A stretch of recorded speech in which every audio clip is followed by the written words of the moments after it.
ลายสดเลยหูผู้อื่นไอ้นะ เช็ค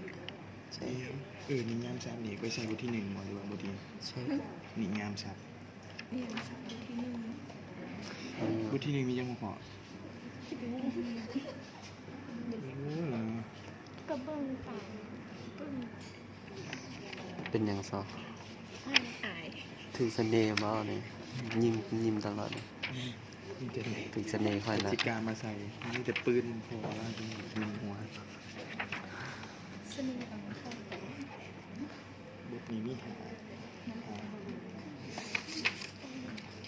เอาไว้ไม่ได้เขียนแล้วก็เลย จะเป็นนี้ไปอยู่คนละก็ เขียนอะไรหลับตาเนี่ย อืม แล้วก็